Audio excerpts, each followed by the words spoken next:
realidad complicadas, pero lo que sí hay que hacer es seguir insistiendo para seguir trabajando y sacar los temas adelante. Frente a ello quiero referirme a dos aspectos. Uno, el tema de la resolución para el registro calificado de los programas de derecho. En palabras populares, hay que fortalecer la formación de los abogados. Una mala, regular o muy buena formación de los abogados va a incidir el día de mañana en una regular, mala o buena, correcta administración de justicia. Y para nadie es un secreto que hay unas facultades de derecho, que hay unas universidades que no cumplen, o por lo menos no cumplen con todos los requisitos de estándares de calidad. Y con esta resolución se está trabajando es para que todas las facultades de derecho, todos los programas de derecho cumplan unos mínimos estándares de calidad. En eso venimos trabajando desde el año 2015. El competente es el Ministerio de Educación, pero nosotros tenemos ahí una competencia, pero quien debe expedir la resolución es el Ministerio de Educación, y venimos con ellos desde el 2015 trabajando en el tema, pero por los motivos políticos, cambios de administración, tanto en el Ministerio de Educación como en el Ministerio de Justicia y por otros hechos, pues obviamente no ha salido, pero va a salir en este primer semestre.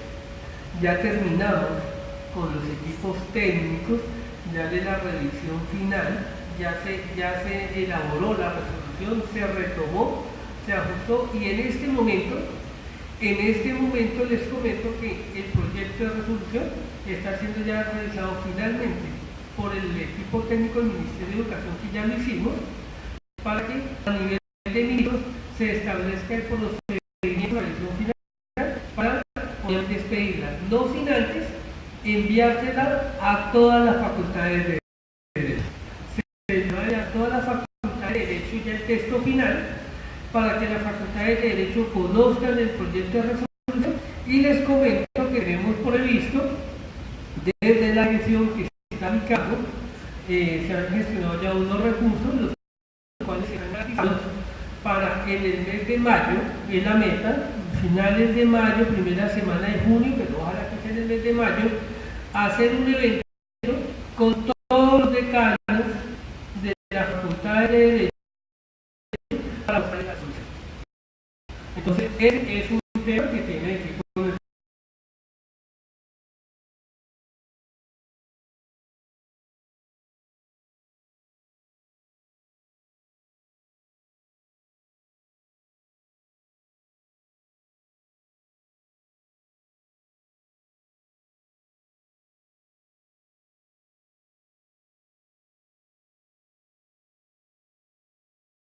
Aspectos que estamos por definir esta semana, tenemos una reunión para ello y les comento algo por encima. Ese proyecto de consultorio jurídico también viene ya de hace rato. Reitero que como la resolución por vaivenes de hechos y todo, pues allá, pero que viene trabajando, está en la dirección que está a mi cargo, y hay unos aspectos que tenemos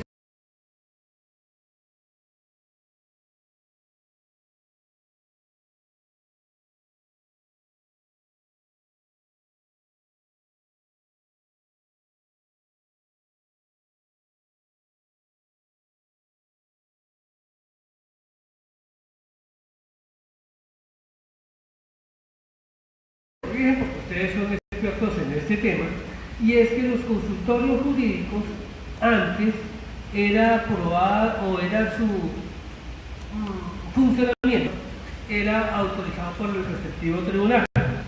Con la expresión de la ley 1574, hoy en la ley para su paso para el Consejo de Justicia. Pero ¿qué es lo que hemos observado nosotros?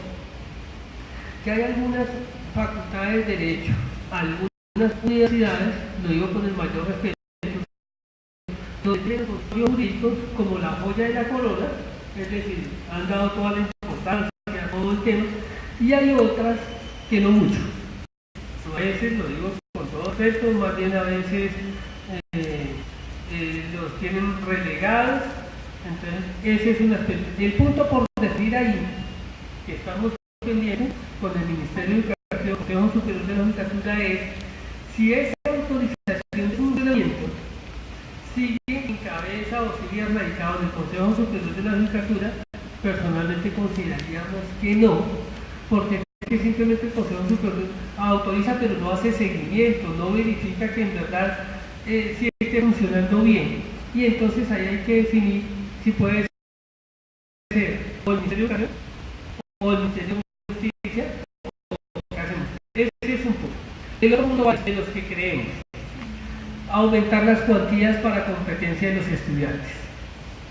Hemos tenido ahí un rechazo en algunas regiones, porque nos dicen que le quitamos mercado laboral a los abogados litigantes si aumentamos las cuantías para que los estudiantes puedan conocer de esos procesos. El otro tema son las prácticas tempranas. Hay algunas posiciones que dicen que de que el estudiante empiece, no lo vamos a hablar del primer semestre o del primer año, pero sí, ojalá lo más temprano posible comenzar unas prácticas en los consultorios jurídicos. Ese es otro punto que también ha generado discusiones, y otros temas tienen que ver con el tema de infraestructura y tecnología en consultorios jurídicos. Entonces, esos son los aspectos que estamos trabajando, que los menciono porque hacen terminar cuartos de la reforma a la justicia.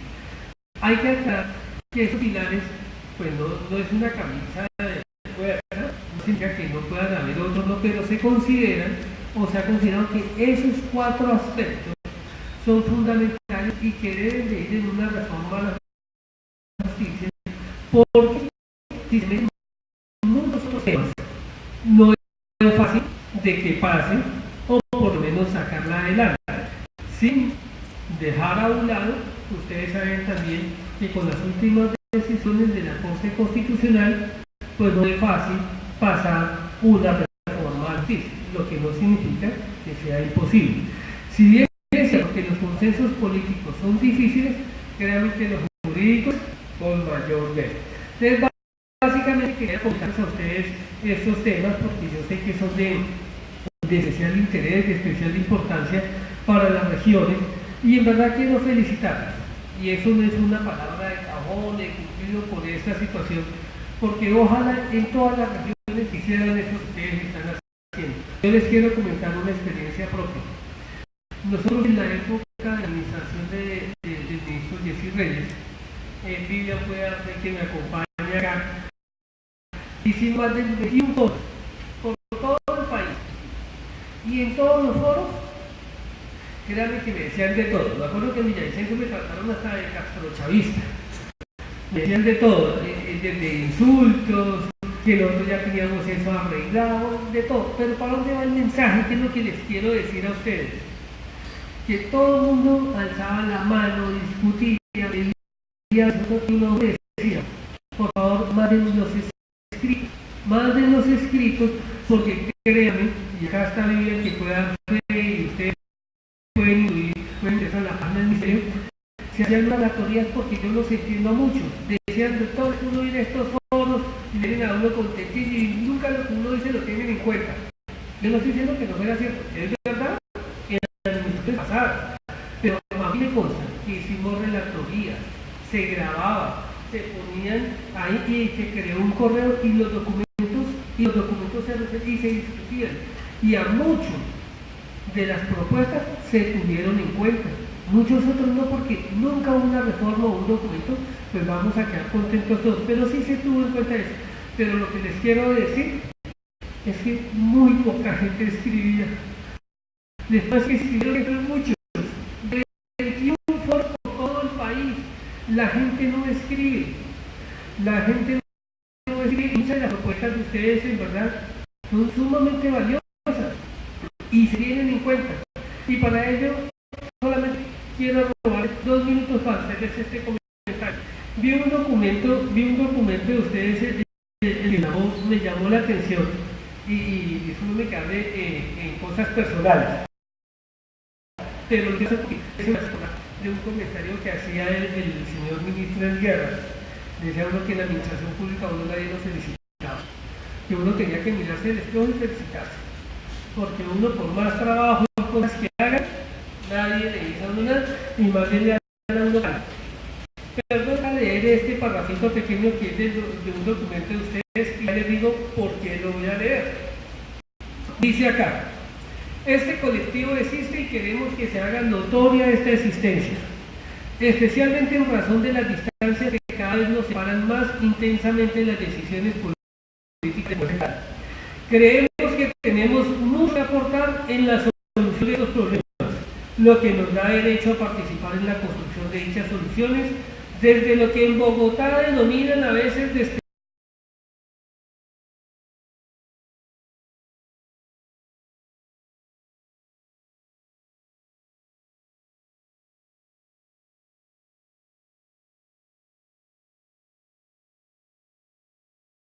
ustedes tienen razón. Ustedes tienen razón, pero acá, si yo no lo cuento, pues ustedes no se enteran. Yo soy igual que ustedes de lo que se llama de la provincia, y más de la provincia. Yo soy de Neiva, propiamente de ahí, de Huila. De ahí de Huila. Y discúlpenme que les haga esta referencia personal y les ofrezco disculpas. Vengo de una familia humilde. Mi mamá trabajaba en la plaza del mercado de huesos y patas. Yo trabajaba con ella a las 2:15 de la mañana. Para resumir el cuento, presté servicio militar en Florencia, Caquetá, Cañón Juan, año 87. Familia, por cosas de la vida que me importa, por cosas de la vida tengo que reconocerlo públicamente, mal estudiante. Gracias a que fui mal estudiante,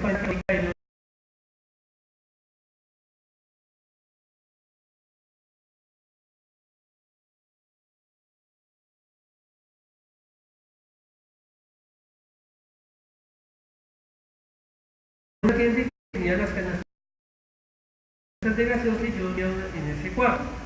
Y un profesor me ofrecí para que me regalara para el bus, para poder ir a los estudios. Le hice trabajo para hacer en una oficina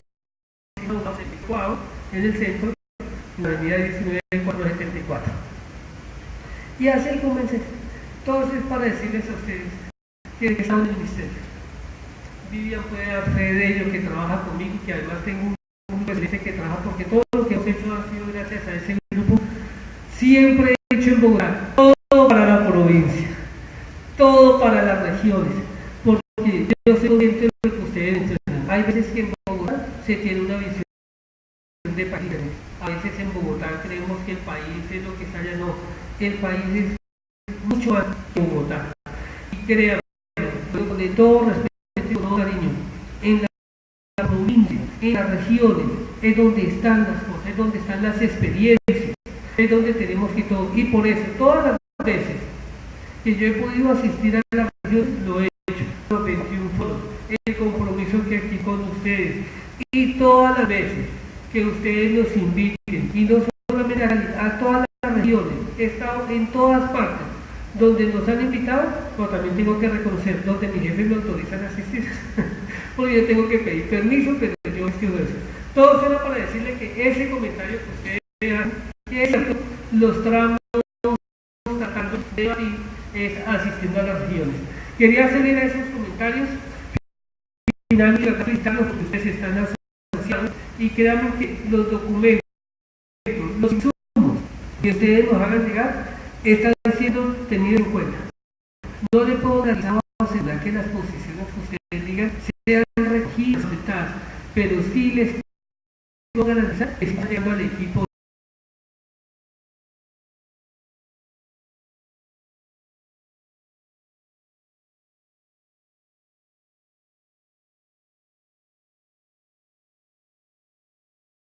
darnos en verdad el nombre del señor ministro, decirle a ustedes que estos son los aspectos que nosotros queremos y que estamos hablando a todas las discusiones y a todas las propuestas que ustedes nos hagan, porque todos estamos jalando para el mismo lado, tener una mejor administración de justicia. Muchísimas gracias.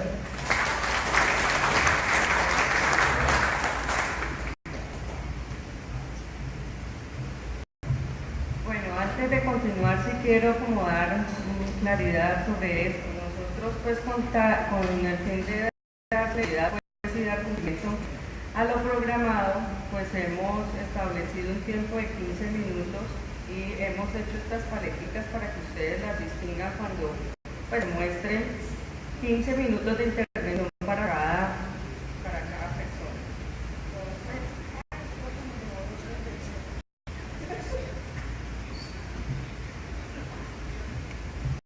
Bueno, continuamos con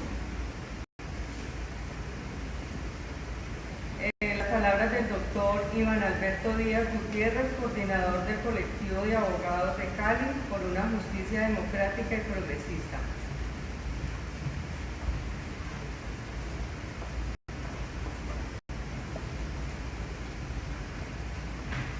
Buenos días.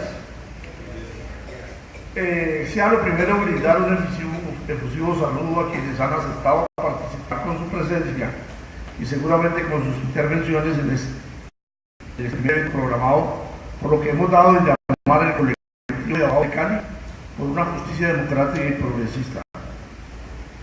Especialmente saludamos a los señores decanos de las facultades de Derecho de la Universidad de Santiago de Cali, anfitriona de este evento, representado aquí por el doctor Diego León Gómez. Intervendrá igualmente por la Universidad de CESI, el doctor Mario Cajas, por la Universidad Cooperativa, el doctor Fernando Charria, por la Universidad Javeriana de Cali, el doctor Alejandro Ariza. También está aquí presente un representante de la Pontificia Universidad Bolivariana, sede Palmira. También saludamos al doctor Ernesto Amezquita, designado como Procurador Regional del Valle del Cauca, y a los señores presidentes de colegios y asociaciones u organizaciones jurídicas que afilian a los abogados de la región y algunas cosas a toda la nación. Doctora Adriana González, coordinadora de abogados litigantes de Cali. Nuestra ceremonias, al doctor Carlos Cabez, presidente de la colegiatura de abogados laboralistas y de la Seguridad Social del Valle del Cauca. Al doctor Nelson Roa, presidente del Colegio de Abogados Comercialistas de Cali, a quien ha venido desde Bogotá con el buen anuncio de haber constituido desde hace ya un mes a la Federación Nacional de Colegiaturas, Colegios y Asociaciones y Organizaciones Jurídicas de los Abogados de Colombia. Hace un mes en Bogotá, y podemos confesarles que se ha constituido ya una Federación Nacional de Colegios, Colegiaturas de Abogados y otras denominaciones que creo que corresponden a asociaciones jurídicas de abogados. Colegio de Abogados Litigantes, Colegio de Abogados Laboralistas, y han integrado a esta federación que viene desarrollando varias actividades a nivel nacional. A la doctora Rosalba Castillo, quien viene en representación del Colegio de Abogados Afroamericanos, a profesores y estudiantes y abogados en general que están presentes en este acto, que cuenta con la presencia del doctor Ramiro Vargas, director de Justicia Formal del Ministerio de Justicia y del Derecho, a quien presentamos un saludo especial y el agradecimiento al haber aceptado su participación en este foro, que tiene como propósito formular las inquietudes de la región ante la lentitud de los procesos judiciales en todas sus jurisdicciones y competencias, a la escasez de jueces, magistrados, de funcionarios de los despachos judiciales y de recursos tecnológicos para lograr una pronta y debida justicia, y quiero decir de nuestra preocupación ante la evidencia de corrupción en los más altos cargos de la magistratura, pero que expresan un fenómeno que se irradia por gravedad a los niveles medios e inferiores de sus plantas de personal de todos los órdenes. Nos preocupa concluir que estos dos fenómenos estén ligados, es decir, la lentitud de los procesos como producto de corrupción estructural, en cuanto las sentencias generalmente son condenatorias contra los más grandes y poderosos capitales y las grandes entidades económicamente poderosas de Colombia, sean estos industriales, comerciales o financieros, y desde luego que una sentencia que se produzca 5 o más años después del momento en que el derecho sustantivo debió reconocerse y cumplirse, terminará siendo menos costosa con el simple transcurrir de los años en que un proceso debe permanecer en primera o en segunda instancia o ocasión y posteriormente en ejecución o en tutela contra la sentencia judicial. Podrá decirse que las sentencias hoy en día se indexan, pero hay evidencia que las fórmulas de indexación no son las más precisas. Siempre expresan sumas muy inferiores al costo real de la vida, pero cada vez que el dinero, si bien puede indexarse el dinero, la vida no tiene, ni la calidad de vida tiene indexación. Es un asunto de necesidad. ¿Cómo desde el gobierno se propone resolver la congestión exponencial que hace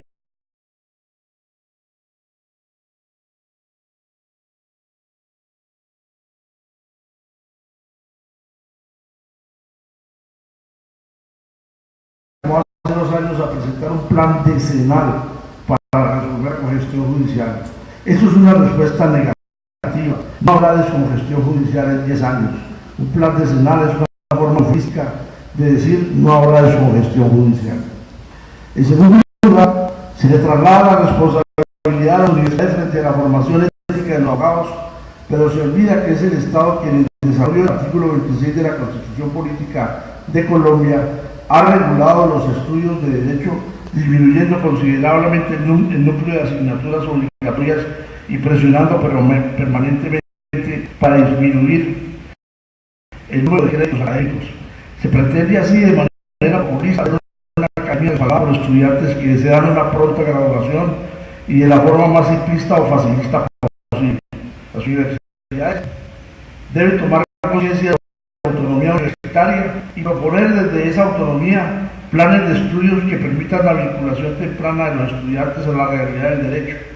Destacamos las prácticas tempranas que en este proceso de análisis de la problemática judicial y de la presión del derecho se vienen desarrollando en la Pontificia Universidad Bolivariana sede de Palmira y de estudio de derecho, experiencia que debemos promover en las otras facultades de derecho y que podrá contar con la colaboración de los abogados privados, quienes en forma masiva han ofrecido sus oficinas para que desde el primer semestre los estudiantes aprovechen la condición y judicial y se enfrenten a una realidad que hoy les es lejana desde el momento en que el estudiante se vincula a la Facultad de Derecho.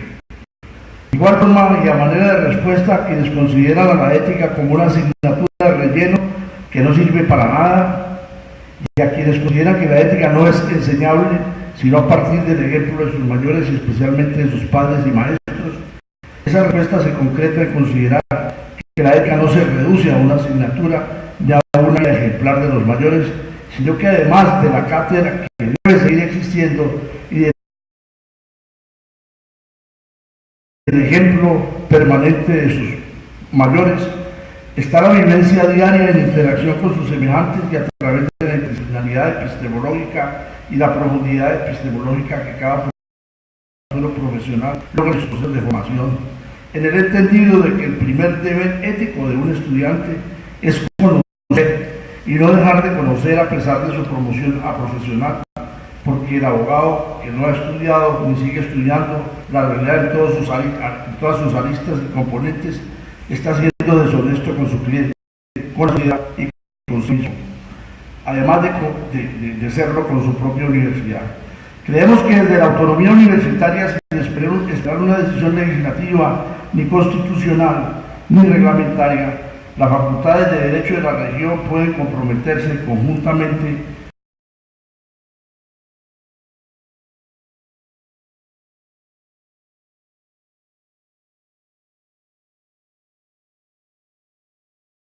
con los gobernadores, alcaldes de la región y con los colegios y colegiaturas de abogados a desarrollar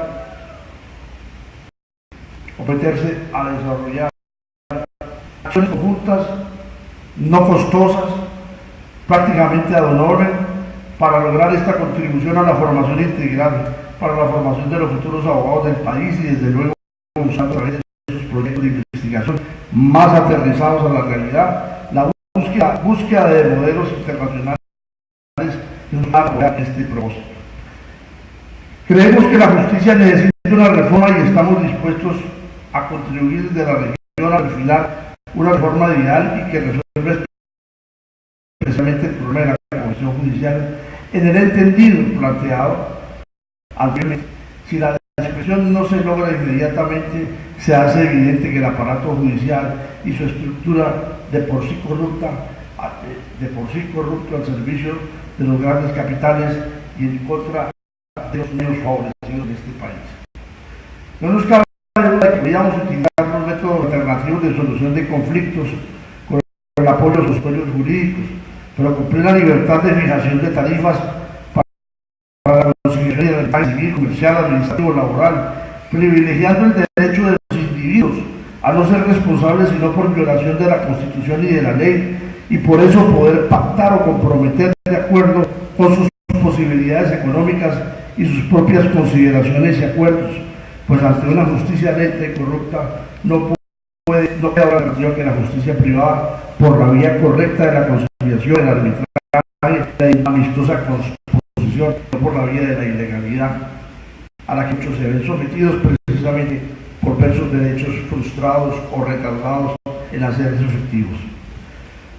Que lamentablemente fue monopolizada hoy en día esa justicia alternativa por las cámaras de comercio y lamentablemente, perdió su impulso inicial de descongestionar los espacios judiciales o evitar la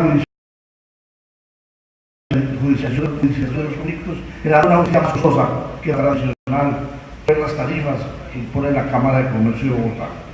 De ahí nuestras propuestas macro y que estamos seguros de poder seguir concretando en propuestas más instrumentales para que ellas puedan realizarse.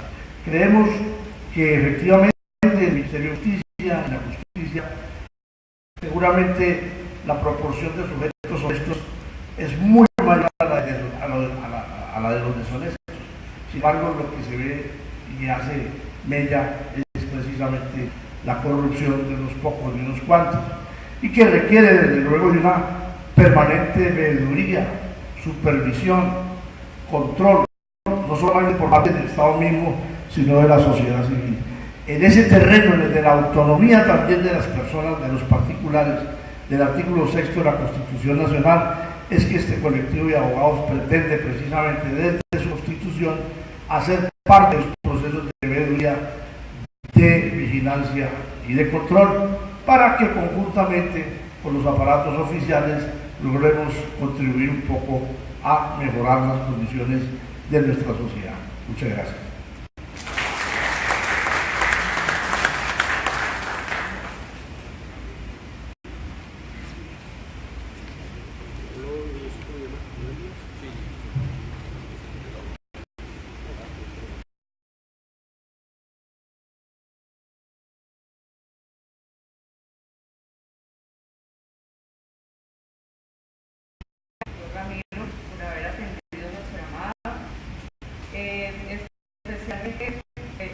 Agradecimiento a la Universidad Santiago de Cali por habernos permitido este espacio, el cual pues es muy valioso para haber dado lugar a este gran foro. Al delegado del Ministerio de Justicia, gracias por escucharnos y por darnos la oportunidad, a los colegios, asociaciones de abogados y abogados no colegiados, para que podamos presentar nuestras propuestas a una reforma de la justicia que hoy tiene en juego la legitimidad de nuestro Estado democrático, social y de derecho. La abogacía tiene como función social la de colaborar con las autoridades en la conservación y perfeccionamiento del orden jurídico del país y en la realización de una recta y cumplida justicia. Es por ello que como víctimas y dolientes de un sistema judicial inoperante, se hace urgente, primero, hacer un llamado a una conciliación política que permita darle inmediata solución a esta grave enfermedad, y segundo, un llamado al gobierno a través de su ministro de Justicia para que por la vía de un proyecto de ley, como lo faculta la Constitución, incluya las propuestas que hoy, como lo mencionó el doctor Juan Díaz, presentamos a través del colectivo.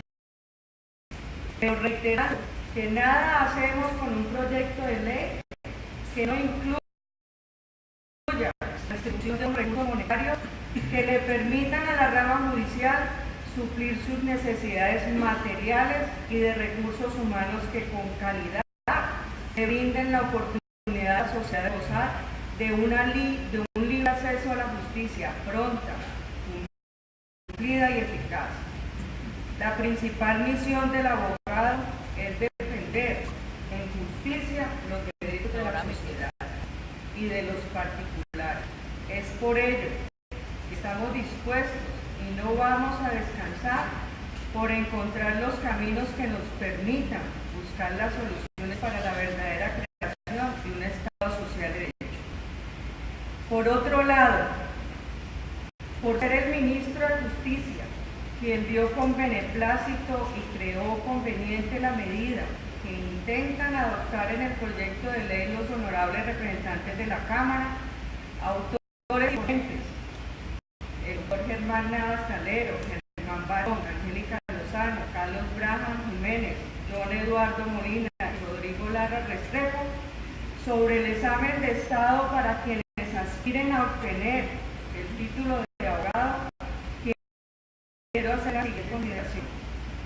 En muchos países del mundo, ejercer la profesión de abogado es más que un honor. Los que aspiran a ingresar a una universidad para su formación es porque ya tienen un proyecto de vida a hacerlo y porque el nivel de educación universitaria cuentan con los más altos estándares de calidad. Las escuelas de leyes deben ser reconocidas con una reputación académica sólida y un alto nivel de prestigio, lo que le permite al abogado escoger la universidad y sus programas para así graduarse frente a la barra de abogados. Quien lo acredita para ejercer la abogacía. En algunos países hay primero ser profesional en otras carreras para luego ser abogado. Esto contribuye a que el abogado sea altamente competitivo. En cambio, en otros países, los colegios de abogados quienes disciplinan y expiden las credenciales o tarjetas profesionales para sus abogados. Existen pues múltiples redes para estudiar la carrera de Derecho en otras partes del mundo. La abogacía es una carrera que abarca conocimientos multidisciplinarios en las áreas de sociología, economía, leyes, filosofía e historia, enfocándose en el conocimiento de las normativas de cada país y sociedad.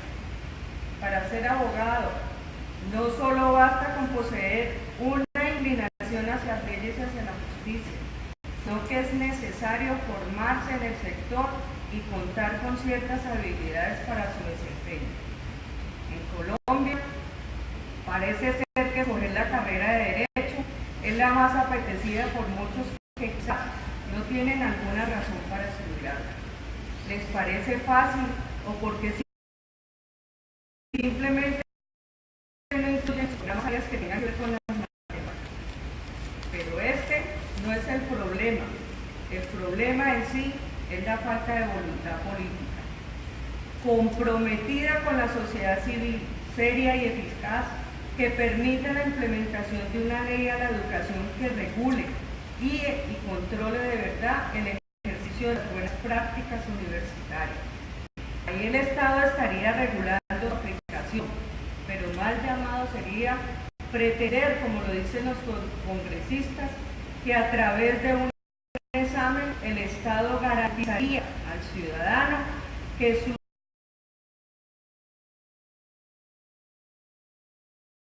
apoderados o gestores tengan los conocimientos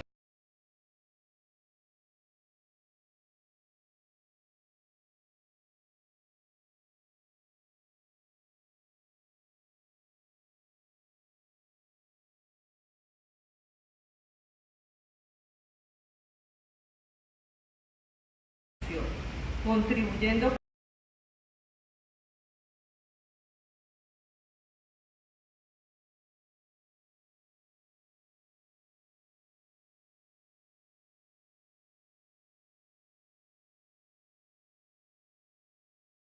que tiene una función social. Con ello se busca el acceso al conocimiento, a la ciencia, a la técnica y a los demás bienes y valores de la cultura. Pero lamentablemente este acceso se ha perdido, sea porque ya las ciencias sociales no se encuentran dentro de sus programas o porque el fin perseguido por las universidades también ha sido netamente comercial. Y no existe una ley que así lo exija. En cuanto a la seguridad jurídica que hablan los congresistas, desde que soy abogada, en nuestro país esto es un sofisma de extracción, empezando porque las leyes no concuerdan con la realidad social. Algunas son híbridos o retazos traídos de otros países. Nada tiene que ver con nuestra cultura. Existe una ley, pero de su control, ninguno. Pareciera que los miembros de cuerpos colegiados de elección directa que representan al pueblo no actúan consultando la justicia y el bien común tal como establece la Constitución en su artículo 133. La única verdad es que la formación educativa solo les compete a las universidades, quienes tienen sus propios criterios y sistemas educativos. Así lo establece la Constitución Política en su artículo 69, que les concede autonomía, reforzada por el artículo 27, en donde el Estado garantiza la libertad de enseñanza, aprendizaje, investigación y cátedra. El artículo 68 de la Constitución nos dice que la enseñanza estará a cargo de personas de reconocida idoneidad ética y pedagógica. La ley garantizará la profesionalización y dignificación de la actividad docente. Pero de esto, del dicho a ley, hay mucho trecho. A pesar de la ley 1740 del 2014, el gobierno no ejerce ninguna inspección y control a la educación superior. Todo se encuentra en el papel. Las universidades ejercen el manejo total de la educación en su estructura organizativa. Elección de docentes, entre otras. Son ellas pues las llamadas a realizar su sistema educativo.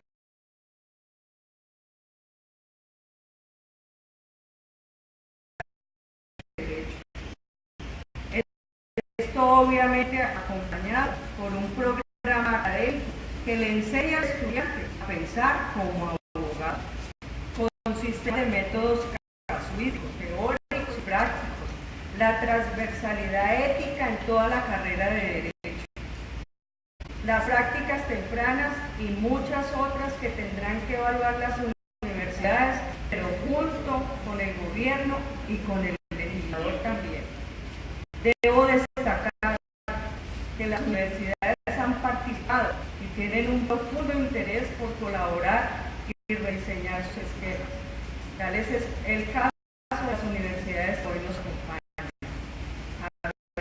La Universidad de Santiago, la Universidad Cooperativa, entre otras. Un examen de estado, pues,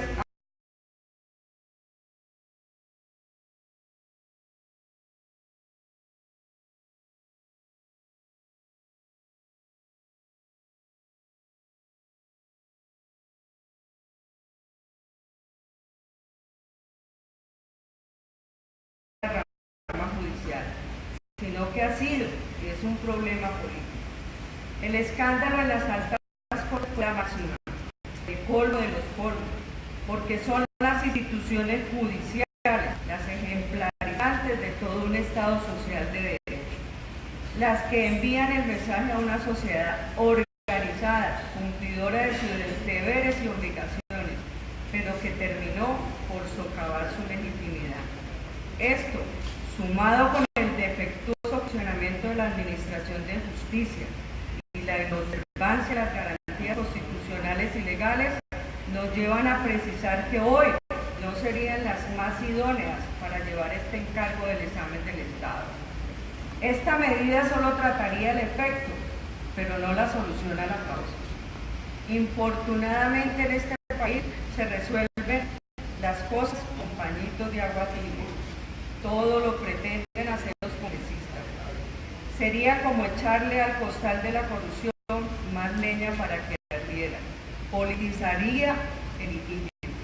Por otro lado, no diviso a los consejos seccionales de la judicatura atendiendo este cargo. Si uno de los problemas de la justicia son la falta de recursos tan limitados y supeditados a la voluntad del gobierno y del Congreso. ¿Cómo entonces estas instituciones garantizarían la partida para contratar magistrados que se encarguen de un examen a los futuros abogados?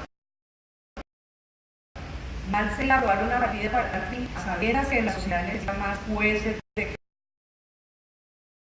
calidad, un programa de sistematización de expedientes judiciales que descongestionen la justicia y garanticen un libre acceso a ella. Los congresistas han tenido muchas oportunidades para organizar la profesión de abogados. Han sido muchos los proyectos que han pasado para sus debates, tales como el 059 del 2002 de Cámara, el 04 del 2009 Senado, el 13 del 2002 Senado, el 079 del 2012 Senado y el 095 del 2016, que fallaron en el intento por crear una colegiatura nacional de abogados, que así lograra reunir y organizar y dignificar nuestra profesión. Con la ley de equilibrio de poderes se trató con la facultad que le dio la Comisión a la Disciplina Judicial la creación de un colegio nacional de abogados, pero lamentablemente la puerta está cerrada. El Consejo de Estado en febrero de este año nulitó la reglamentación de esa comisión. Esperamos ser tenidos en cuenta para que la solución definitiva sea una colegiatura que no solo se encargue de disciplinar y otorgar la tarjeta profesional a sus pares, sino que sea una colegiatura integral creada para abogados, por abogados para abogados, tal como existe en otras profesiones.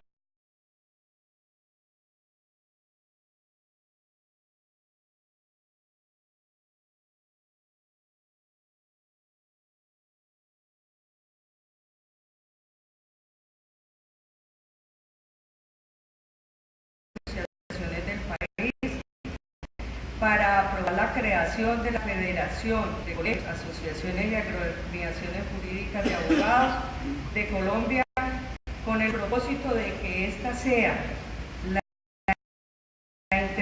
interlocutora del gobierno, la rama judicial, la academia.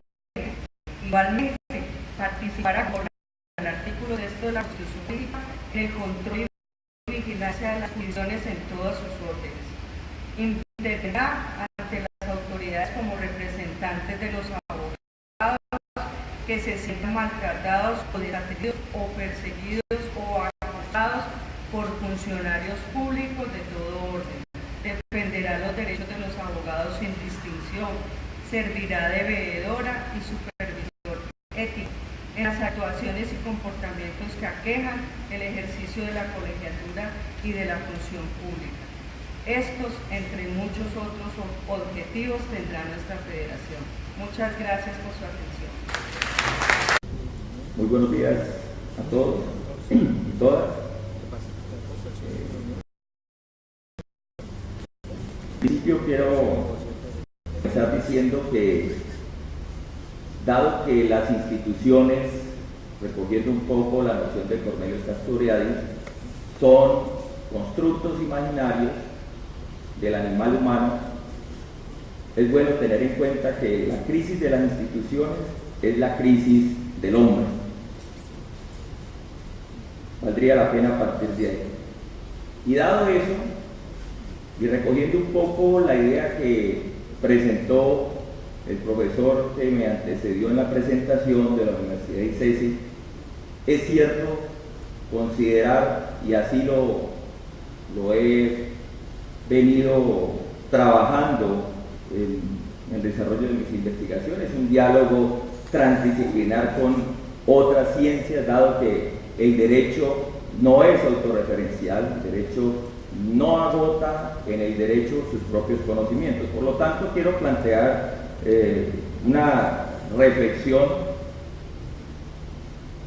con una mirada transdisciplinar en torno a la ética y la moral, más recogiendo un poco perspectivas de orden etológico asociadas con las nociones de ética y moral. Es algo que parece extraño, pero es, digamos, un poco provocador en este escenario donde estamos debatiendo la crisis de las instituciones y donde pensamos que la ética y la moral es un constructo exclusivamente del animal humano.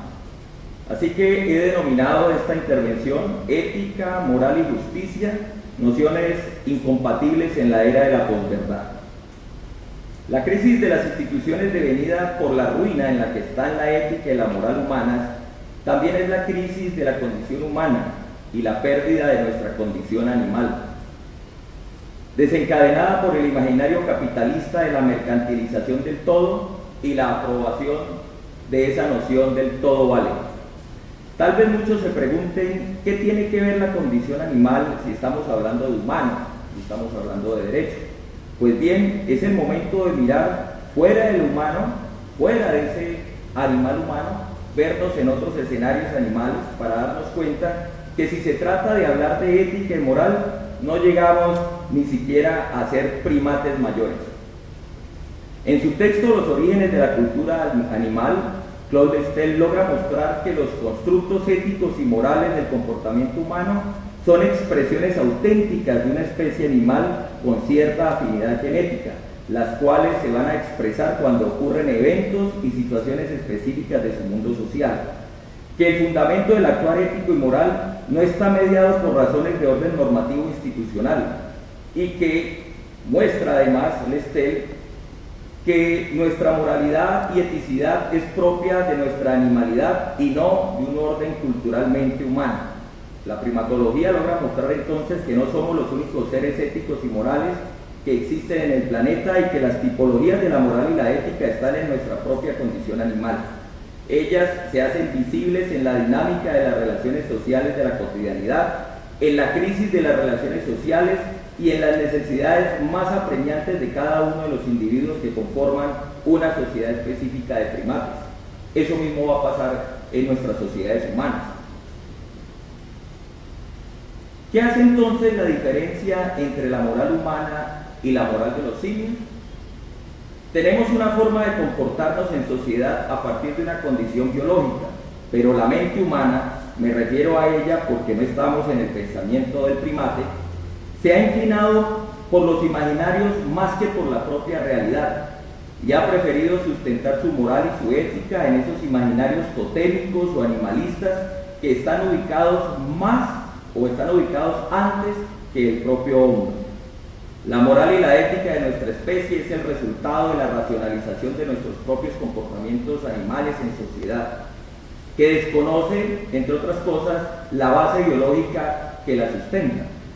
La filosofía de la moral ha intentado mostrar que el individuo fundamenta sus acciones en razones para la acción, en mandatos sobre los cuales éste se motiva para llevar a cabo lo que su deseo o su voluntad deciden, solamente por el simple deseo de cumplir con el mandato y no por los efectos coactivos que tiene el incumplimiento de la norma. Es decir, a la manera de Kant, el hombre tiene una conciencia moral. Según lo expone Franz de Waal, también primatólogo, la moral humana puede estar severamente limitada por el hecho de que se desarrolló no como resultado de una evolución interna, sino como una necesidad de unirse para luchar contra los adversarios. En este sentido, la moral surgió de la necesidad de unirse entre los seres humanos para la guerra con el fin de atacar o defenderse de los enemigos. Según las circunstancias, cada grupo, dice de Waal, elaboró una moral con características propias, pero dado que la naturaleza humana posee características similares, las distintas normas morales también eran similares entre los distintos grupos humanos. Pero fíjense ustedes que lo que afirma de Waal no es una simple teoría como pensarían muchos. De hecho, lo que estamos haciendo hoy en este foro es precisamente lo que muestra de Waal. Nos estamos uniendo para enfrentar a un enemigo común. Nos estamos uniendo para ir a la guerra contra la corrupción. Un enemigo que nos ha quitado casi todo, desde la esperanza en las instituciones, la esperanza en el derecho, hasta nuestra propia animalidad para ser morales. En términos más generales, la moral no tiene fundamento en la razón de los antiguos y los modernos, sino en nuestra eterna condición biológica que nos hace capaces de relación y acción. Y si nos negamos a esto, es decir, a reconocer que tenemos una moral con una base biológica, tal vez estemos al frente de una negación que solamente podría compararse con la negación que se le aplicó a los esclavos negros o a los indígenas de América para no considerarlos seres humanos. Una negación de la que se puede salir si se comienza por reconocer que nuestra condición biológica es la que fundamenta nuestros comportamientos morales en sociedad, en reconocer que los problemas de las instituciones y los problemas de la moralidad y la eticidad parten de los problemas del hombre. Ahí es donde hay que comenzar también a trabajar. Y ese trabajo obviamente requiere el concurso institucional. Un concurso institucional que parta de las propias políticas institucionales del Estado en coordinación con las políticas institucionales de los establecimientos educativos, ¿sí?, para intentar recomponer el componente ético y moral de ese animal humano, que permita, entre otras cosas, evitar que esa enfermedad del humano se transfiera como una enfermedad de las instituciones. Hay que empezar por reconocer que desde el mismo momento que el orden mundial dispuso que las ciencias humanas y sociales desaparecieran de los programas de formación profesional, señor delegado del ministerio, esto sí que es importante, que había que concentrarse en la formación de capital humano para la técnica y no para el ejercicio del juicio crítico, todo se comenzó a vender. Los edificios comenzaron a derrumbarse, los enfermos se fueron muriendo en las puertas de los hospitales, los congresistas aliados con la ilegalidad y los jueces a vender la justicia. Incluso algunos colegas ya piensan que la ética no va con el derecho. En la era de la posverdad, la mentira se ha constituido en la regla gracias al discurso del todo vale y todo se vende, pero de ella devienen los problemas que hoy nos tienen reunidos en este auditorio. Para Nietzsche, en su texto sobre verdad y mentira en sentido extramoral, el hombre tiene el compromiso moral de mentir gregariamente, pero para el logro de una utilidad social, movimiento que con el tiempo y el uso habitual se olvida que está mintiendo. Por tanto, miente de una manera casi que inconscientemente y en virtud de hábitos seculares, y precisamente en virtud de esa inconsciencia, precisamente en virtud de este olvido, adquiere el sentimiento de verdad, que convierte su fantasía, convierte la verdad, convierte la mentira en una verdad. Por lo tanto, decir la verdad no significa, dice Nietzsche, más que mentir según una convención establecida, que en últimas termina por reafirmar que las verdades, dice Nietzsche, son ilusiones de las que se ha olvidado que lo son. Pero nosotros tenemos que reconocer que esta era de la posverdad está consumiendo nuestras instituciones y que por tanto es el momento de retomar el rumbo en la formación de los futuros servidores de la rama judicial. Es necesario que se le inyecte más humanidad a la formación del profesional para que nuestras instituciones no se enfermen por transferencia de las enfermedades de la humanidad, de las enfermedades del hombre, y entendamos que la riqueza no está en las posesiones materiales, sino en la salubridad y pureza de nuestra justicia. Muchas gracias.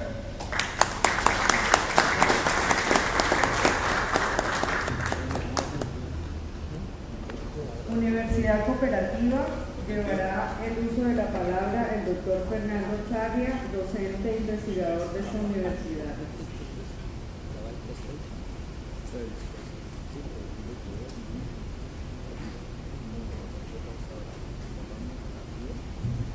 Muy buenos días, un saludo muy especial a la mesa directiva, a la Universidad Santiago de Cali que nos ha acogido en este auditorio, y un saludo muy especial a todos los asistentes.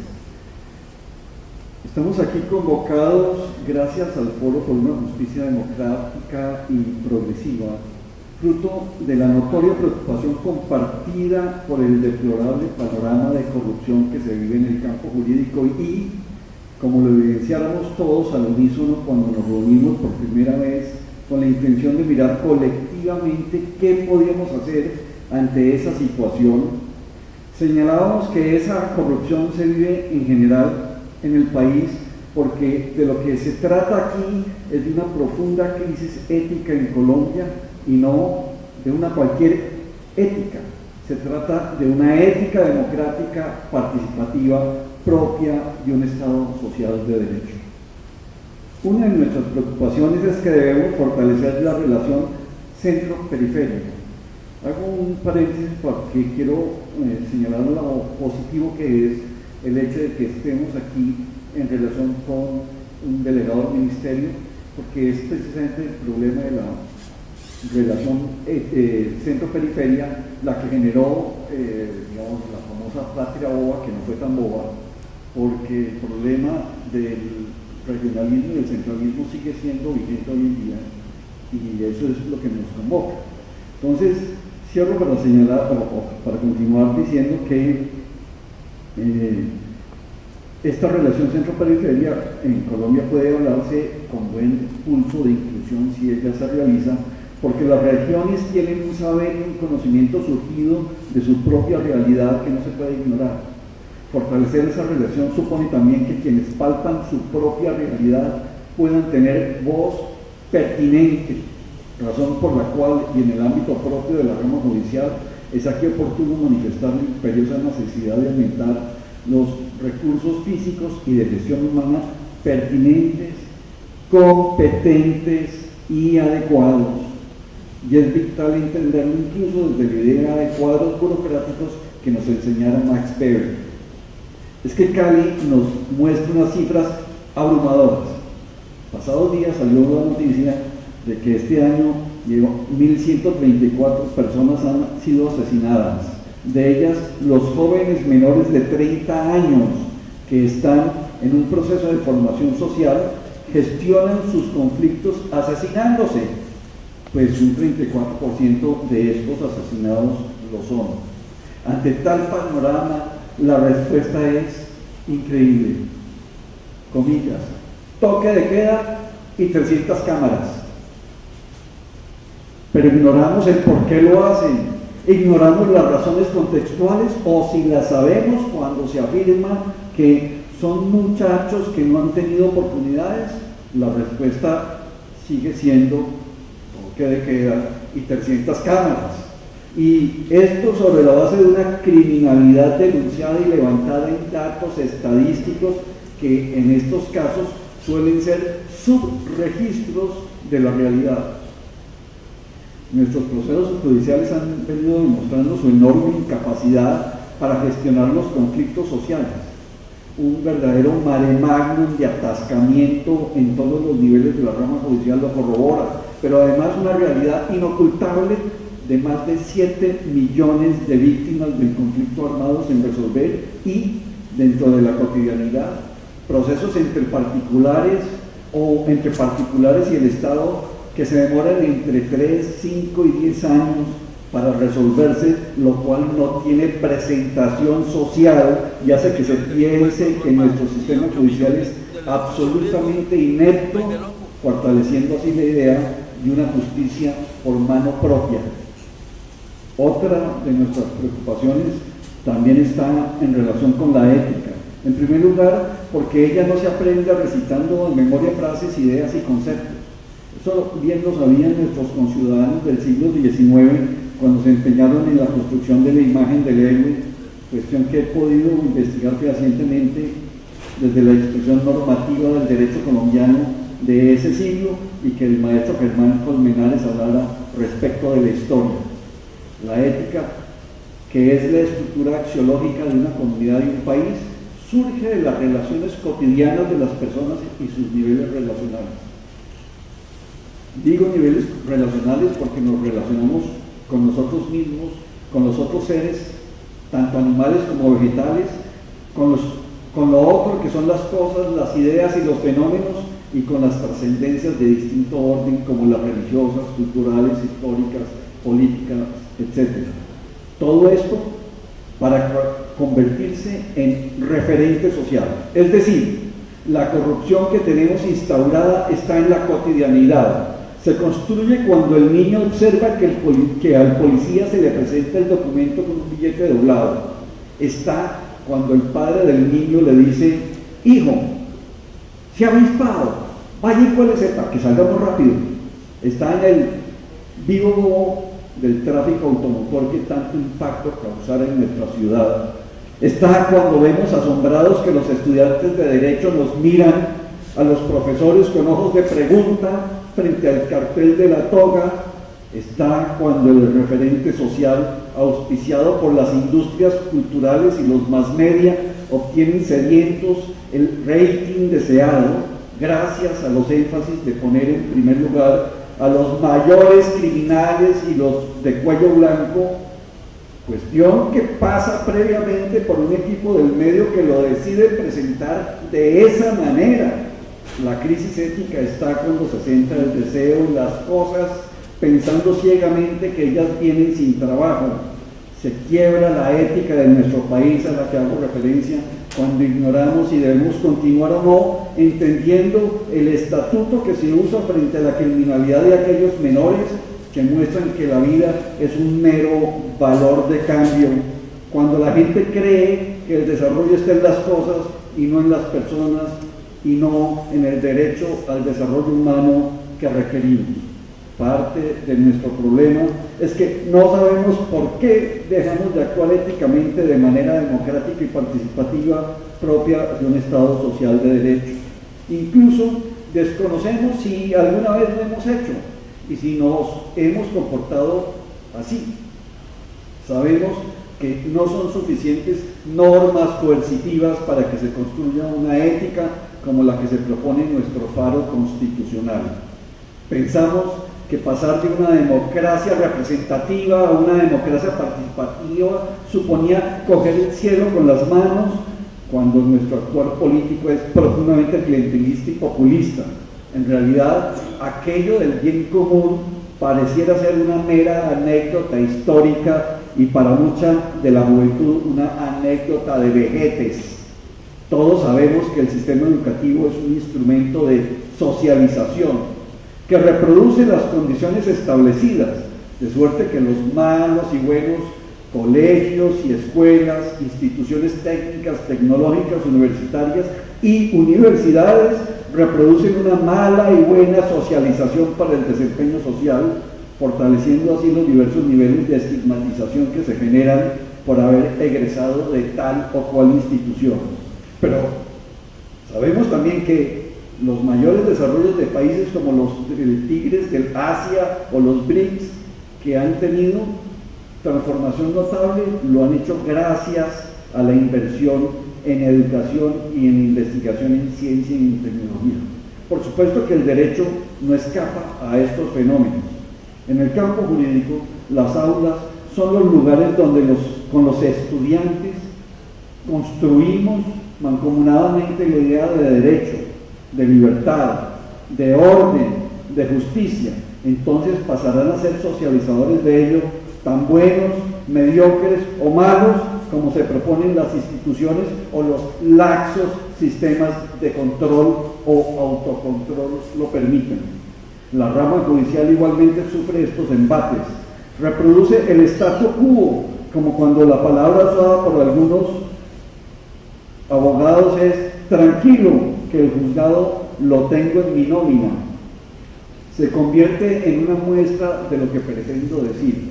Por tanto, no podremos construir la libertad kantiana ni el orden aristotélico que agarra el cóndor de nuestro escudo nacional, libertad y orden, ni la justicia que hablara Santo Tomás o las escuelas naturalistas, positivistas, triádicas, históricas u otras más, con una institución cuyo imaginario permite que se la vea de esa manera: pobre, lenta, torpe, amañada y clientelista como nuestra ciudadanía. Hoy, en la sociedad del conocimiento, no tiene presentación la ausencia de una buena educación, en cuya punta se encuentra la investigación, una de cuyas utilidades sirva para la detección de las problemáticas sociales del país y de sus propuestas de solución. Así pues, el derecho, como una de las ciencias sociales que es, debe comportarse en la educación como verdadera ciencia, elaborando los discursos coherentes y verificables por un lado, mientras genera investigación que nos permita salir de un proceso de enseñanza-aprendizaje que se limita a repetir en las aulas lo que otros han investigado o soportar los desarrollos centrados en suponer que el derecho son solamente normas y que a ellas se resume la realidad jurídica. Tal circunstancia es tan importante que nos enfrentamos a un específico mandato constitucional que en uno de sus partes, el artículo 70, nos dice: el Estado promoverá la investigación, la ciencia, el desarrollo y la difusión de los valores culturales de la nación.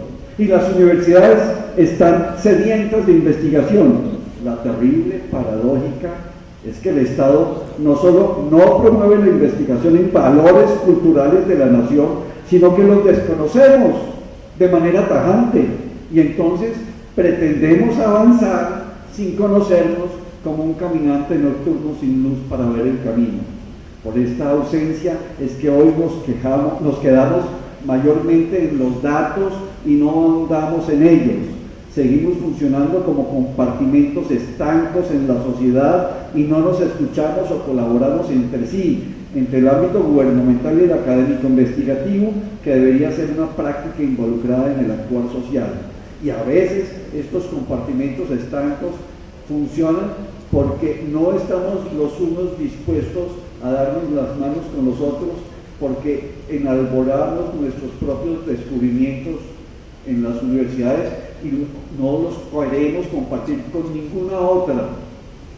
Eso habla de nuestra sociedad, las razones de por qué actuamos de tal o cual manera, o que creemos que la única manera de lo político es lo clientelista, que solucionamos los problemas con la muerte y el asesinato, que enarbolamos como héroes a los villanos. Nunca las sabremos si no las investigamos multidisciplinariamente. Mejoraremos nuestra rama judicial solo si conocemos el saber, el sentir y el valorar de sus trabajadores, la condición de su ambiente laboral, su dignidad social, todo lo cual va más allá del dinero que la siempre flaca bolsa puede dar. Mejoraremos nuestro derecho si somos capaces de dejar todo aquel absurdamente anclado en el siglo pasado para adecuarnos a una sociedad que ha cambiado sus circunstancias de tiempo y modo, pues habremos indagado en las cosas y fenómenos propios para proponer transformaciones competentes y no conformarnos con atalayarlas meramente. Si somos capaces de darnos cuenta que nuestro derecho en su enseñanza-aprendizaje se estructuró, como nos tocó a varios de los que estamos aquí presentes, en torno al derecho civil, que es una rama del derecho, dejando como rama todas las humanidades que son el tronco del derecho. Quiero terminar simplemente con un poema del maestro León de Grey, que escribiera en 1914, hace más de un siglo, que nos muestra cómo los cambios que tenemos hoy, un siglo después, son formales y numéricos, no de fondo. Villa de la Candelaria, Apoya, Tiza y Leo.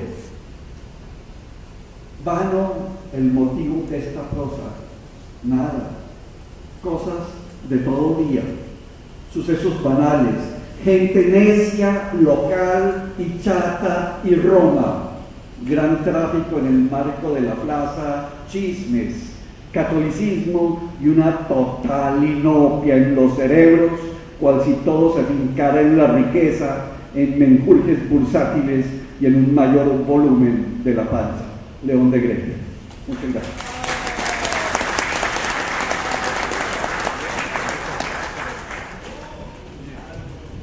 Con esto ya hemos terminado las intervenciones de las instituciones. Damos un pequeño receso para continuar con las intervenciones de los abogados.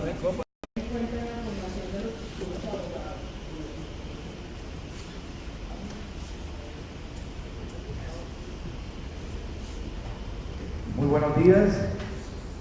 Sea lo primero dar un saludo fraternal al doctor Ramiro Vargas, en representación del Ministerio de Justicia, al doctor Carlos Fernando Caviedes, presidente de la Colegiatura de Abogados Laboralistas del Valle, al doctor Iván Berto Díaz, miembro de la Colegiatura de Abogados Laboralistas del Valle y coordinador del colectivo por una justicia democrática y participativa. Un saludo fraternal a todos los presidentes de los colegios y abogados que han participado de manera tan interesante en este colectivo, a las facultades de Derecho, a los colegas que han tomado la molestia de asistir a este importante evento para la abogacía colombiana y la administración de justicia. Quiero decirle, doctor Ramiro, que a veces nosotros desde la civilidad, nuestras expresiones de inconformidad y no precisamente bajo la utilización de las armas, llevaron a que el Ministerio tuviera en cuenta nuevamente hacer en Cali este foro. Y deseo expresarle más fraternal respeto y saludo de solidaridad. Y siguió en ese momento histórico que dio lugar a este evento del Ministerio, pero no porque yo lo haya forjado, porque esto es un colectivo, no me estoy ufanando de eso. Entienda que quienes lo hacemos es porque queremos a nuestra patria, amamos el ejercicio de la profesión y creemos que tenemos un deber histórico para con esta generación. Más que una ponencia, lo que quiero es como plantear unas reflexiones y hacer un breve recuento histórico de cómo sí existe abogacía en Colombia. Existe gente que se preocupa por el derrotero de la profesión, por el derrotero de la administración de justicia. Y en ese sentido quiero destacar cómo nuestra colegiatura, como la demás colegiatura, la colegiatura de abogados litigantes de Cali, que en este momento lidera y representa a la doctora Adriana Monsalve Soto con sumo esfuerzo y con mucha dedicación, nació un 1 de diciembre de 2004. Para esa época, reitero, no había un solo colegio de abogados en Cali, porque ese colegio que existió, que tuvo su sede en Centenario, estábamos prácticamente los abogados sin norte. Entonces vemos cómo realmente este es un acto histórico para Cali y para la abogacía colombiana, porque por primera vez hemos logrado los colectivos de abogados que han nacido a la luz de estas batallas por la dignificación de la profesión, logramos identificar el interés de las facultades de Derecho y de los colegios de abogados. Nuestra colegiatura, valga decirlo, ha sido una abanderada, doctor Ramiro, y en el Ministerio obra históricamente esas circunstancias históricas de nuestra intervención de la colegiación. Definitivamente la profesión no va a cambiar, no se transformará en mejores condiciones académicas, éticas para los abogados, mientras no exista colegiación. Yo recuerdo que alguna vez yo en una de las charlas con el doctor Ramiro Vargas decía, doctor, ¿qué pasa que el Ministerio no nos para bola? Y el doctor Ramiro me podrá desmentir o decir si fue efectivamente. Le digo, mientras ustedes, los abogados, no se cuenten como gremio, nunca van a tener poder, no van a tener fuerza. Y yo creo que este acto histórico de hoy rescata y demuestra el interés que tenemos los colectivos y los abogados de asumir la posición que históricamente no nos hemos dado y nos ha sido arrebatada por un poder judicial que no goza de las mayores dignidades. Me acuerdo entonces cómo la colegiatura en ese proceso participamos de manera directa en esa construcción de la colegiación en el proyecto de ley 015 Cámara, que se realizó con otros colegios de abogados 2007. Eso fue en el segundo gobierno de Álvaro Uribe Vélez. El viceministro era el doctor Guillermo Francisco Reyes, a quien debo siempre agradecer históricamente que nos abrió la puerta del ministerio para que los colectivos de abogados aportáramos en ese proyecto de ley. ¿Qué nos ha dejado esta experiencia? La experiencia nos ha dejado que mientras no fortalezcamos nuestras asociaciones de colegios de abogados, mientras no haya una relación directa con las facultades de Derecho, no vamos a lograr la colegiación en Colombia, y eso es fatal porque las circunstancias en que ejercemos la profesión, los abogados, estamos en una desigualdad de armas absoluta. El abogado es inerme frente a ese monstruo que es el poder judicial que día a día nos aplasta. y digo día a día que nos aplasta porque los abogados generalmente litigamos de manera individual. Muy pocos son los consorcios, diría yo, los de Bogotá, los que logran resolver ese enfrentamiento con el Poder Judicial, y eso tiene que resolverse, insisto, con el fortalecimiento de las asociaciones. Yo hago un llamado a las facultades de Derecho, mientras las facultades de Derecho no opten por aperturar los colegios de abogados por universidades, que va a ser el puente entre el egresado joven, abogado joven, y la práctica jurídica a través de esos colegios, yo veo también muy difícil que logramos obtener un crecimiento que nos determine mañana esa expectativa de la colegiación. Mientras no logremos un gremio fuerte, no habrá en el Congreso de la República voluntad política para que la colegiación sea una realidad en Colombia. Lo mismo, los congresistas no saben qué es colegiación.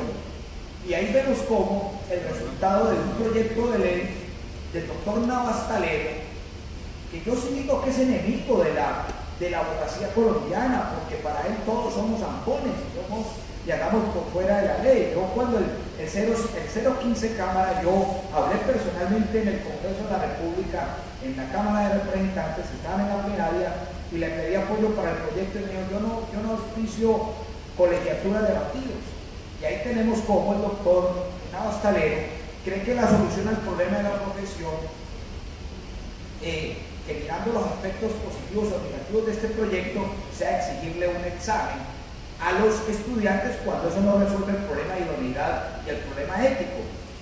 Indiscutiblemente que las universidades se van a ver afectadas aquí, y ya por ejemplo ACOFADE ya ha hecho manifestación. Quiero también manifestar entonces cómo celebro que esta dinámica de la colegiación, del auge de los colegios de abogados, se ha venido perfilando de manera muy prospectiva. Cuando la doctora Diana lo resaltó, ya se está creando la Federación Colombiana de Colegios de Abogados. A mí me parece que estamos en mora de tener una representación nacional que vele por nuestros intereses ante las entidades del Estado nacional, porque es que yo siempre hablo que los abogados y las asociaciones nuestras son como la carrera entre la tortuga y la liebre. La liebre es ese congreso que día a día atenta, y las instituciones atenta contra nuestros derechos profesionales, y la tortuga somos nosotros que se ha vuelto inalcanzable llegar a defender nuestros derechos, lo que se llama internacionalmente la defensa de la defensa. Sobre eso hay instrumentos internacionales de Naciones Unidas como este Tratado Internacional de Naciones Unidas de La Habana del año 90, principios básicos de los abogados, que consagran unos derechos de nosotros frente a los estados, y eso no se respeta.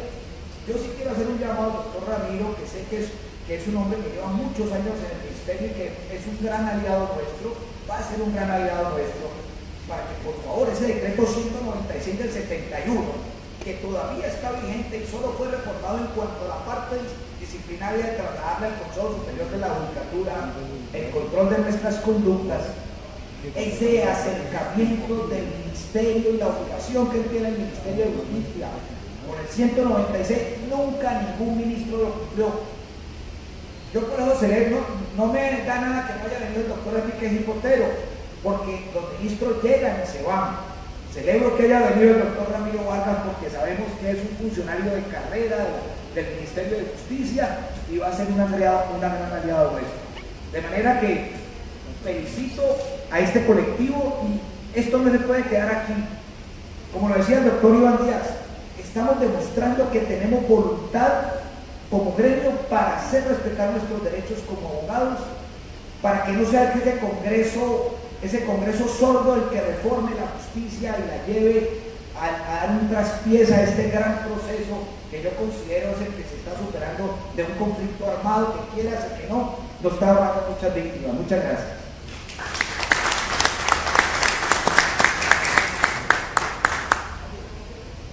Tiene la palabra palabra el doctor Rafael Bárcenas de la bancada de abogados penalistas con su ponencia, por favor.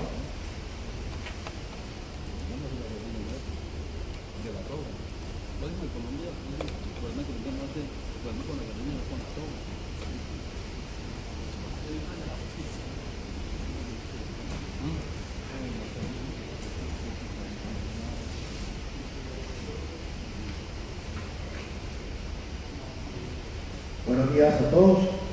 Es una gran satisfacción para la ciudad de Cali que estemos en compañía de un representante del gobierno, como es el doctor Ramiro Vargas Díaz, que nos está acompañando en este acto, y exaltar la buena labor que han tenido los colegas, la colegiatura, para que se haga este evento, que es un evento importante. Realmente, y me voy a tomar unos minutitos de eso antes de hacer mi ponencia, hay que reconocer que Cali está haciendo una marcha. Cali está haciendo una especie de señal en cuanto a la dirección del abogado. Yo lo he dicho en mis charlas, nosotros somos personas que somos importantes dentro de la sociedad, que somos los que vamos a dirigir los destinos de este país indirecto o directamente, que cada uno representa un rol y que ese rol como jurista, como profesional, sea para beneficio de la comunidad. No esperemos nosotros vivir de la comunidad, sino proyectarnos a la comunidad. Y esa ha sido mi idea como escritor y psicólogo, de proyectarme a la comunidad, hacer cosas por la comunidad. ¿Y por qué traje esta ponencia? Precisamente de que se haga efectivo, que vuelvan a hacer o que copiemos del sistema anglosajón lo que es los jurados de conciencia.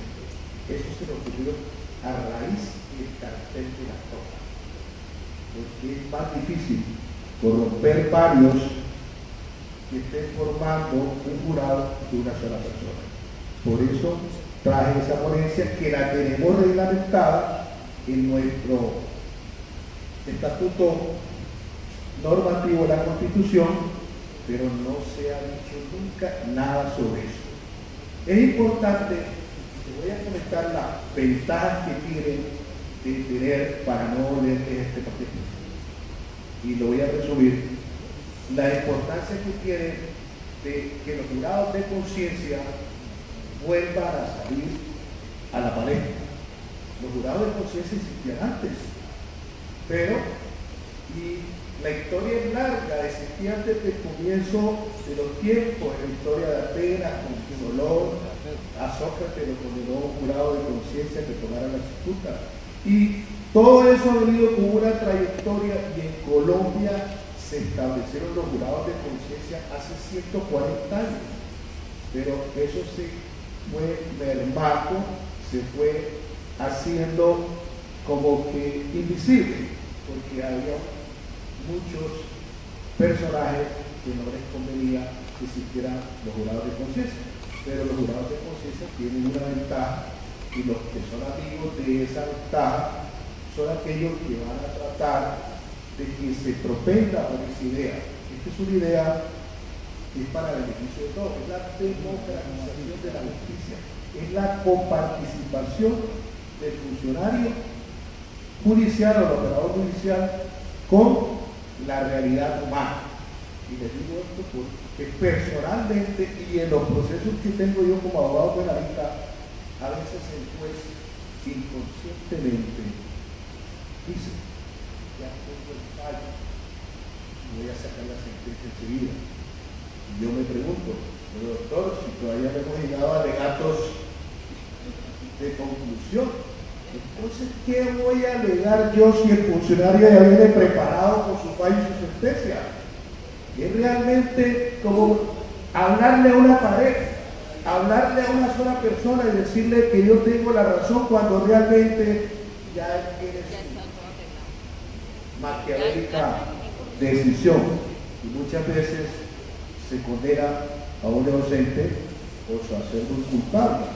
Y eso es casualmente, si nosotros compartimos la parte de la experiencia jurídica, la parte que tiene el operador judicial por su parte cognitiva, y la plasmamos con unos señores que estén ahí sentados, oyendo nada más la parte fáctica, los hechos, no tienen nada que ver con derecho. Esos señores van a plantear una situación diferente, van a ser colaboradores, son oidores de los hechos, se van a situar en un campo en el cual ellos van a sentir la realidad. Y eso es tan importante que va a decidirse si es inocente o culpable. Y ahí sí el operador tendrá que establecer un cuantum de pena. Y esa es la importancia número 1. La importancia número 2, que le he llamado ya esto, y que sirve para poder hacer una mejor apreciación de por qué los jurados de conciencia son importantes, es que el jurado de conciencia va a mirar la parte efectiva, fáctica, de acuerdo a su forma de pensar. No son personas que saben derecho, pero viven una realidad, viven un mundo en el cual están relacionados, y eso va a servir para que saquen una conclusión. Y esta conclusión va a ayudar para que el juez pueda, sin crearse problema conciencial, como le llamo yo, porque el funcionario judicial se llena de esa carga energética negativa, como digo yo, a él estar siempre resolviendo, acusando.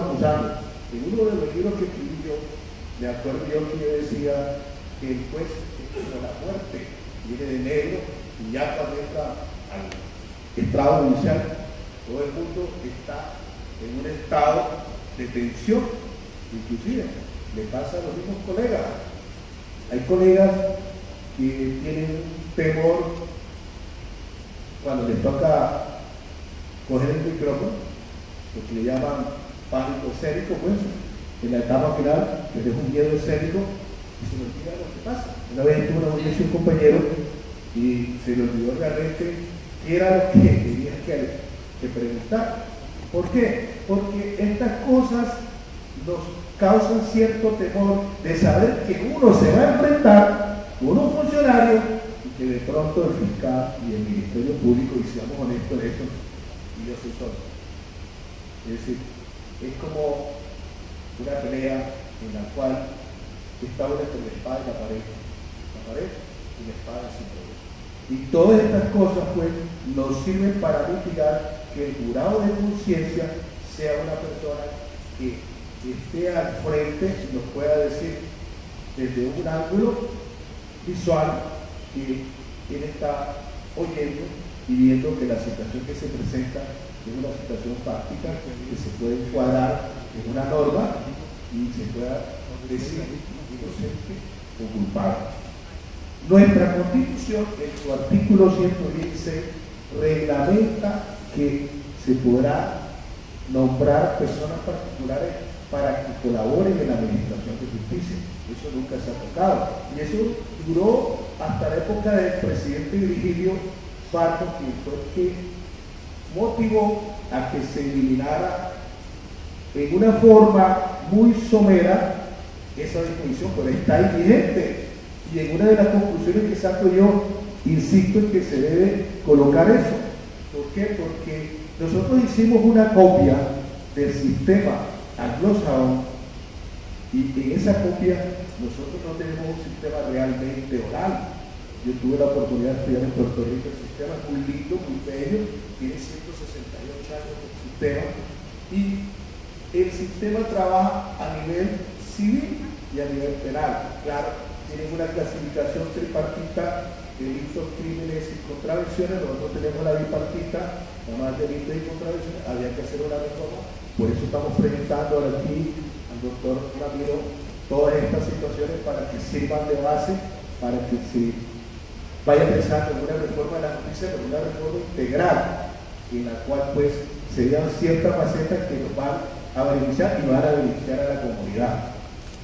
Y esa reforma va a servir para que se vayan haciendo ciertos cambios, si son cambios que se han demorado mucho. Nosotros tenemos normas que apenas comienzan a desempolvarse. Hay veces, casos, ahora que salió la ley 1826, porque nos cansamos del sistema acusatorio y ese sistema ni siquiera se ha terminado de ensayar en toda su totalidad. El sistema es buenísimo, lo que pasa es que lo estamos usando mal, y es la realidad. Aquí estamos todavía en el sistema inquisitorio y los jueces actúan como si estuvieran en el sistema anterior. ¿Y eso qué ha permitido? Que ha permitido que realmente no se estudie. Yo les he dicho a los compañeros, nosotros tenemos una colegiatura que es la bancada de abogados penalistas, por favor, hay que leer, el verbo leer, conjúguelo infinitamente. Nosotros nos limitamos simplemente a oír, pero no ensayamos, no escribimos, y la tesis es pues que nosotros hagamos parte de la comunidad. Y es importante también que realmente el sistema penal acusatorio como está estancado, pero está estancado porque la misma Corte pues ha tratado de hacer cambios y quizás lo está haciendo de una forma desesperada porque el Congreso no lo ha hecho. Y eso hay que llegar a la Corte. Tenemos unos magistrados que son una excelencia y nos ha permitido pues, ver que se pueden modificar normas sin ir al Congreso. Yo tengo un caso por aquí, un libro que saqué yo que se llama El Sistema Penal Acusatorio, preguntas y respuestas, que lo hice después que salió el sistema aquí, apenas recién salido en 2004. Aquí lo había comenzado en Cali todavía en 2006. Y ese sistema viene con las preguntas y respuestas sin jurisprudencia. Es decir, cuáles son los funcionarios que integran el sistema. El sistema es muy bueno, pero desafortunadamente aquí lo hemos hecho un poco mal. Y eso nos ha dado la situación de que esos cambios que se están haciendo de una forma sabruta no han sido beneficiosos para la comunidad, porque realmente tenemos las cárceles llenas. Antes no había tantos internos en las cárceles, y esa es una situación que yo estoy planteando y lo he hecho y lo estoy haciendo por la red social, de que se hagan las granjas agrícolas, que se ponga a trabajar a las personas realmente, porque antes pasaba algo bueno, la gente delinquía, pero se ponía a trabajar. Cuando existieron las famosas cárceles aquellas donde se hacían trabajos sociales, pero ahora las personas le están saliendo al Estado, los internos, por millones de pesos. Un precio de día en un mes está dando más de 6 millones de pesos. Imagínense ustedes, tenemos las cárceles llenas de tantas personas. Y en las cárceles no se va a resocializar. Entonces, la idea que he hecho yo a través de mi libro es tratar de mejorar el sistema en el ámbito de que tengamos una convivencia mejor. Pero nos pasa y sucede que nuestro sistema está amarrado a la política, y una justicia política no nos va a servir para nada. Ese es un punto en el cual es importante tocar. Y le voy a hacer una comparación con el sistema anglosajón, que es una situación que se está usando también en España, en la cual se están haciendo normas, y en el sistema anglosajón norteamericano se trabaja con enmiendas, y en esas enmiendas, creo que la enmienda sexta establece que todo juicio que se haga debe estar asistido por jurados de conciencia. Es una norma establecida en una enmienda constitucional en Estados Unidos. Nosotros somos un país que depende de Estados Unidos, por eso no tiene nada de raro que entre unos años tengamos aquí también los jurados de conciencia, porque hay una situación en la cual se están viendo principios que nos sirven a nosotros, y realmente el sistema es bueno, pero aquí lo tenemos, como decía el doctor Toro, atascado, es la realidad. Entonces, hay unas cosas que es bueno Y alguien me dijo algo sobre esto, que le hablé sobre la ponencia, y me dijo, no, lo que pasa es que va a ser más fácil corromper a los jurados, entonces lo van a amenazar, no les van se van a sentir más asediados. Pero ustedes saben que en este país todo hay que decantarlo. Nosotros lo que hacemos es sembrar, ni siquiera sembrar, arar la tierra para poner la semilla, porque realmente es importante que se haga una estructura de cómo va realmente a ser la justicia en el futuro. Nosotros tenemos una justicia que mucha gente no cree en ella y realmente da la impresión de que eso ha hecho que se pierda el respeto y la dignidad por el abogado. ¿Por qué? Porque en esta profesión, y en eso es parte del núcleo central de este foro de justicia democrática y progresista, la ética de la que tocó el doctor Alejandro Arena, porque realmente se están formando abogados, pero no se están instruyendo ni educando, se están formando universidades que tienen un estilo para poder nada más formar abogados, y realmente eso no va a ir a ninguna parte. Por eso es importante que ustedes tengan en cuenta y que me apoyen en esa ponencia.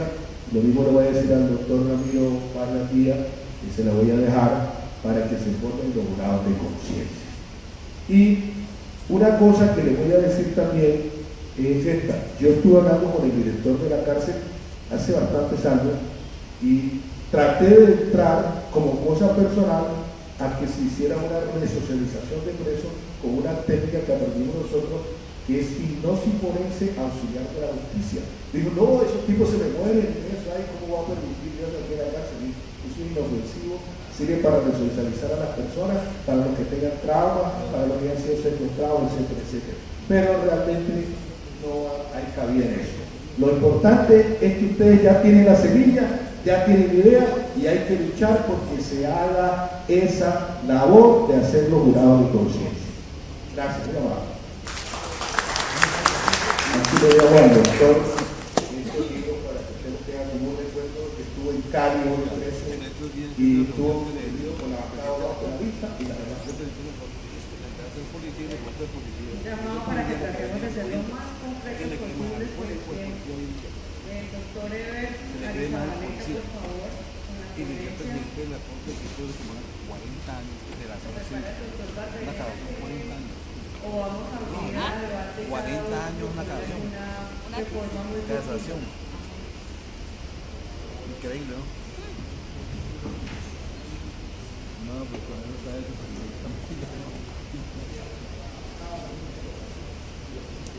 Bueno, vamos a tratarlo de ser lo más breve, elocuentes y precisos posibles.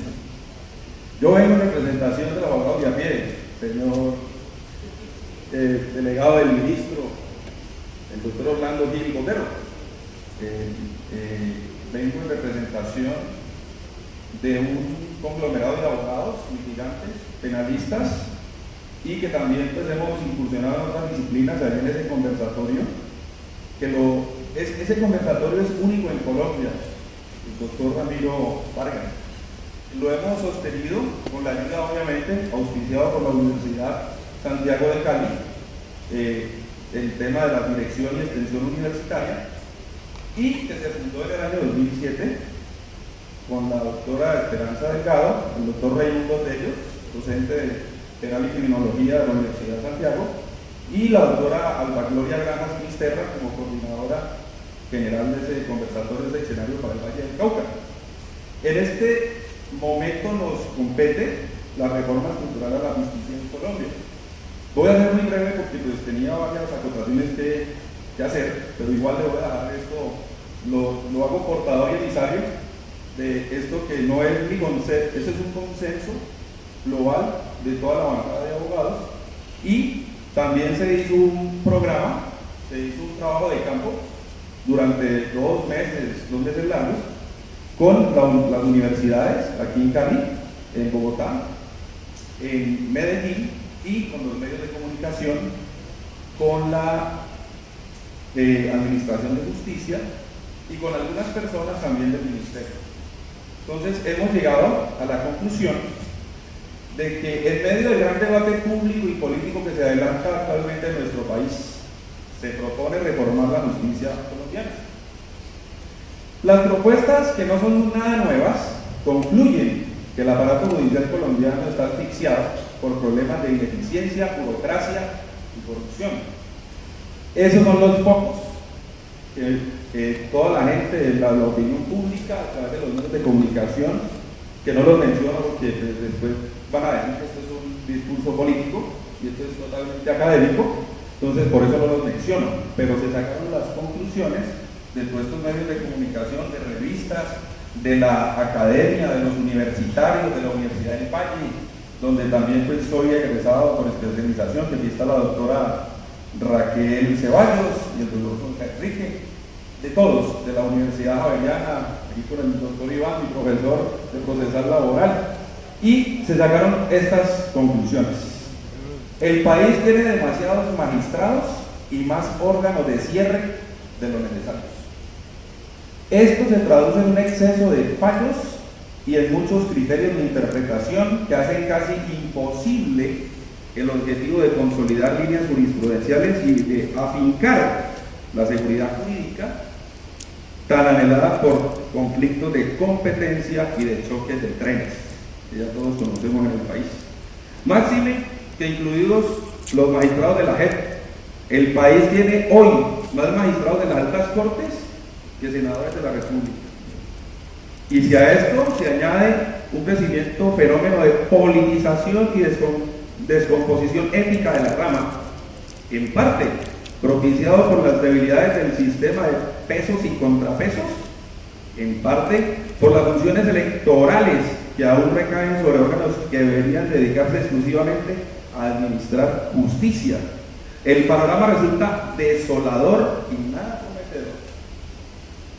Ayer discutimos y socializamos esta ponencia con los abogados penalistas del conversatorio de Derecho Penal Acusatorio, que les digo, llevamos 10 años durante martes y jueves haciendo este estudio, esta retroalimentación con todos los abogados, con todos los estudiantes egresados, único en el país, y se nos dijo, ¿se puede estar o no de acuerdo con la propuesta de tener una corte única, la que llamaba la doctora la veeduría, la supercorte, que opere con distintas salas y menor número de magistrados, o con la idea de introducirle más gerencia a los circuitos jurisdiccionales y fortalecer el arraigo territorial de los jueces? Pero si hay algo que no admite ninguna discusión, es que el debate sobre la reforma de la justicia debe darse abiertamente y convocar no solo a los candidatos presidenciales en sus famosos debates, sino a los ciudadanos, a la academia, a los medios, a la propia rama, al operador jurídico y a las colegiaturas de abogados litigantes y abogados de a pie, a todos los operadores jurídicos, porque si con red de las cortes y de esto el sistema y de todo el sistema judicial. Ya es suficiente con tener que dirigir las reformas en el bloque de constitucionalidad. Para ello nos haríamos la pregunta acerca de si la justicia debe ser reformada o si lo que se necesita es ponerla a funcionar efectivamente. Sentimos que muchos de sus males tienen que ver sobre todo en su operatividad, y ahí tal vez se necesitan abogados comprometidos y más expertos en el manejo del recurso humano y la tecnología. Entre otros aspectos, creemos que la reforma a la justicia debería pasar por la reingeniería de los abogados, iniciando por nosotros mismos, por la educación que nos dan en las almas mater como egresados, como especialistas, como magíster, como doctores, PhD en la materia, y en eso tiene el Estado suma injerencia, y más concretamente el Ministerio de Justicia del Interior, en promocionar la ética y la profesionalización de nuestra profesión de abogados. En cuanto que se haga por vía de una constituyente, sobre eso la constituyente no, sobre si eso no la constituyente es la mejor opción para reformarla. nos encontramos con posiciones divididas. De un lado están quienes sostienen que es el único camino para desligar de manera definitiva la elección de las altas cortes, del fiscal y de los organismos de control, que actualmente imparten justicia a su manera, también del clientelismo político y de la corrupción que conlleva el pago de favores. Por decisión del constituyente primario es necesario que se legitime de una vez por todas el carácter independiente e imparcial que se debe predicar de la justicia. Y por último, doctor, la justicia necesita reformas, pero varias de ellas deben tener como enfoque mejorar el acceso a la justicia y la legitimidad del sistema judicial, implementar políticas que fortalezcan el acceso y la legitimidad de la justicia, diseñando un plan para prevenir y resolver las necesidades jurídicas de la población, promover una iniciativa legislativa que reglamente la convocatoria pública para elegir los miembros de la Comisión Nacional de Disciplina, que es la entidad encargada de disciplinar a los jueces, implementar mecanismos que permitan garantizar el derecho de petición. Por ejemplo, podrían caracterizar las dificultades que tienen las entidades públicas y privadas para responder las peticiones ciudadanas y manejar cuáles son las entidades más accionadas y las pretensiones más solicitadas y las causas de ellas. Mejorar la información estadística en los servicios de justicia que brinda o coordina el Poder Ejecutivo para que esté unificada, clara y accesible al público.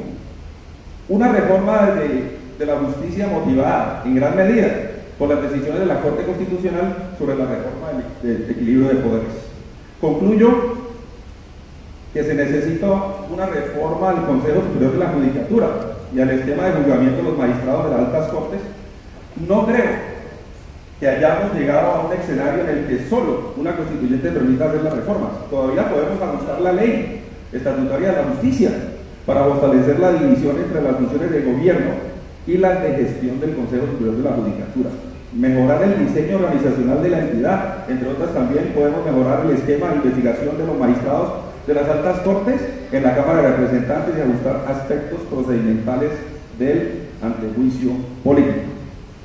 No sin ello, dejar claro que el problema estructural al que me refiero es el acceso, la congestión, la morosidad y la efectividad de las decisiones. Mil gracias.